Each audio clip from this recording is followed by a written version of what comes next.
जिनकी शहादत ने पूरे बिहार को गौरवान्वित किया है। बीएसएफ के सब इंस्पेक्टर मोहम्मद इम्तियाज जम्मू में पाकिस्तान के साथ चल रही गोलीबारी में शहीद हो गए। इस दौरान उन्होंने बहादुर होकर और बहुत जबरदस्त जज्बे का परिचय दिया, अपने हिम्मत और शौर्य का परिचय दिया और पूरा देश उन्हें सलाम कर रहा है। यहां तक कि सेना ने बीएसएफ के जांबाजों के बारे में बहुत तारीफ की और कहा कि बीएसएफ के तमाम अधिकारियों से लेकर जवानों ने अदम्य साहस का परिचय दिया इस ऑपरेशन सिंदूर के दौरान। और इसी दौरान बीएसएफ के सब इंस्पेक्टर मोहम्मद इम्तियाज, जो बिहार के छपरा के रहने वाले थे, वो शहीद हो गए। आज उनका पार्थिव शरीर जब पहुंचा तो सबने नम आंखों से उन्हें श्रद्धांजलि अर्पित की और अंतिम विदाई दी। आप जरा बयान सुनिए सबके, उसके बाद हम चर्चा करेंगे सब इंस्पेक्टर इम्तियाज की शहादत पर, उनको सलाम करेंगे और साथ ही साथ ऑपरेशन सिंदूर के बाद सेना जो लगातार दूसरे दिन आज प्रेस कॉन्फ्रेंस कर रही थी और उसमें क्या कुछ कहा गया, इस पर बात करेंगे। मैं बस सरकार से इतना चाहता हूं कि उनको जो है कड़ी से कड़ी सबक सिखाई जाए, क्योंकि ये जो बार बार जो ये धोखाधड़ी करते हैं जो हमारे जवानों के साथ, ये गलत करते हैं, ये बहुत गलत करते हैं। क्योंकि आज जो है इस अटैक में एक बेटा अपना बाप खोया, एक वाइफ अपना हस्बैंड खोई, ना जाने कितनों ने कितनों को खोया। अगर हमारा वो चांस मिल जाए ना तो नक्शा से मिटा देंगे। मेरा बाबा आजू का टाइम ना, मैं इसको दुनिया से काट देंगे हम भाई, छोटे भाई हुए हम। कितने भारत में विश्व को श्रद्धांजलि दी है आपको? जी दिन मेरे भाई के बलिदान हुए तीन थे लोग। उस दिन डेट में 3 आदमी था, 10 तारीख की डेट में। शहीद परिवार के प्रति हम लोगों की संवेदना है और हम सब लोगों को उन पर नाज है। देश के लिए उन्होंने अपनी जान को निछावर किया। पाकिस्तान के नापाक इरादे अल्लाह कभी माफ नहीं करेगा। ऐसे नापाक देश को और उसके शासक को आतंकवादी पालना, आतंकवाद को अपने देश के मिट्टी पर पनाह देना, और यही नापाक इरादा का कारण हमारे देश का एक जवान आज शहीद हुआ है। हम सब मर्माहत हैं। लोगों को मिला और इनकी कुर्बानी हुई है, शहादत हुई है। इनके शहादत और कुर्बानी पर हम सब लोगों को, सिर्फ बिहार के लोगों का नहीं, पूरे भारत के लोगों का गर्व है। और ऐसे वीर शहीदों के प्रति हम श्रद्धांजलि अर्पित करते हैं। और इस संकट की घड़ी में उनके परिवारजनों के साथ न सिर्फ बिहार और बिहार के मुख्यमंत्री जी खड़े हैं, बल्कि पूरा देश और देश के सरकार, प्रधानमंत्री जी और सब लोग आज संकट के घड़ी में उनके परिवारजनों के साथ खड़े हैं। मैं यहाँ पर अपनी बॉर्डर सिक्योरिटी फोर्स की भी सराहना करना चाहता हूँ। उनके डायरेक्टर जनरल साहब से लेकर बॉर्डर पर तैनात बीओपी पर पहरा देने वाले आखिरी जवान भी हमारे इस अभियान में बढ़ चढ़कर शामिल हुए और बहुत बहादुरी से उन्होंने हमारा साथ दिया। उनके काउंटर अनार्म्ड सिस्टम्स भी हमारे इस मल्टी टियर्ड एयर डिफेंस ग्रिड का हिस्सा थे, जिसके कारण पाकिस्तान की नापाक हरकतों का विनाश किया गया। आपने सुना ही होगा, जब हौसले बुलंद हों तो मंजिलें भी कदम चूमती हैं। तो सेना की वो प्रेस कॉन्फ्रेंस जिसमें सेना ने ये साफ तौर पर कहा कि जो बीएसएफ के अधिकारी थे, बीएसएफ के जवान थे, बीएसएफ के डीजी से लेकर और नीचे बीएसएफ के जवान तक, सबने जबरदस्त बहादुरी दिखाई, सबने सेना का भरपूर साथ दिया और अदम्य साहस का परिचय दिया। और उसी का ये प्रमाण है, उसी का ये जीता जागता उदाहरण हमने देखा कि बीएसएफ के सब इंस्पेक्टर मोहम्मद इम्तियाज, जो बिहार के छपरा के रहने वाले थे, वो वीर गति को प्राप्त हुए। आरएसपुरा सेक्टर में जब पाकिस्तान ने गोलीबारी शुरू की तो मानो मोहम्मद इम्तियाज, उन्होंने अपना सीना जो है वो हिंदुस्तान की ढाल बना दिया और ढाल बनकर खड़े हो गए पाकिस्तान के गोलीबारी के सामने, दुश्मनों की गोलीबारी के सामने। और इस दौरान उन्होंने इधर से जवाबी जो हमला बोला, जो पलटवार किया, वो भी जबरदस्त प्रहार किया दुश्मनों पर और उन्हें पीछे हटने को मजबूर किया, क्योंकि उस दौरान उनका एकमात्र लक्ष्य था कि जो आम लोग हैं, जो आम रिहायशी वहां के जो लोग हैं उनको किसी तरह का नुकसान न हो, इसके लिए उन्होंने जबरदस्त डिफेंड किया और आम लोगों की जान बचाई।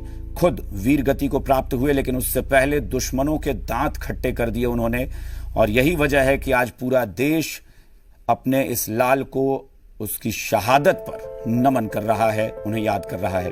ये तस्वीरें आप देख सकते हैं कि जब उनका पार्थिव शरीर आज बिहार की राजधानी जब पटना लाया गया तो वहां पर तमाम लोगों ने, गणमान्य लोगों ने, सबने उन्हें सलाम किया, उनको श्रद्धांजलि अर्पित की।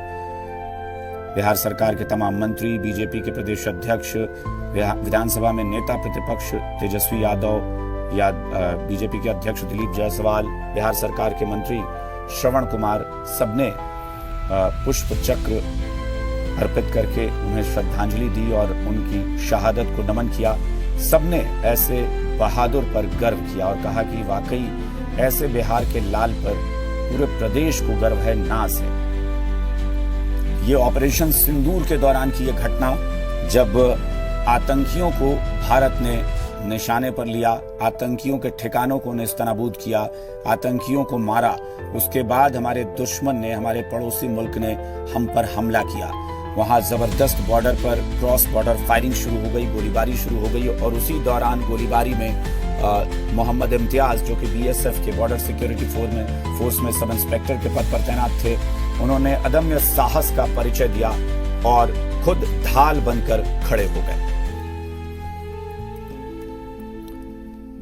और इस वक्त ऐसे जांबाज सिपाही की शहादत पर, उस पर बातचीत करने के लिए और ऑपरेशन सिंदूर के बाद जो कुछ भी घटनाक्रम हो रहे हैं या जो आगे की रणनीति बन रही है, सेना ने जो प्रेस कॉन्फ्रेंस की, इन तमाम विषयों पर बातचीत के लिए हमारे साथ डिफेंस एक्सपर्ट के तौर पर रिटायर्ड ब्रिगेडियर प्रवीण कुमार जी हमारे साथ जुड़ गए हैं। प्रवीण सर, बहुत बहुत स्वागत आपका जी बिहार झारखंड पर। जय हिंद। जय हिंद। सबसे पहले तो सर बिहार के उस लाल के बारे में आपसे बात करेंगे जो सब इंस्पेक्टर मोहम्मद इम्तियाज की शहादत आज पूरा देश गर्व कर रहा है, पूरा बिहार गर्व कर रहा है। और सेना ने अपनी प्रेस कॉन्फ्रेंस में खास तौर पर बीएसएफ के लोगों की जो तारीफ की और कहा कि इन्होंने जो वीरता दिखाई है उसकी जितनी तारीफ की जाए कम है। वीर गति को प्राप्त हुए, लेकिन आरएसपुरा सेक्टर में दुश्मनों की गोलीबारी के आगे कहा जा रहा है कि सब इंस्पेक्टर इम्तियाज ऐसा लगा जैसे ढाल बनकर खड़े हो गए।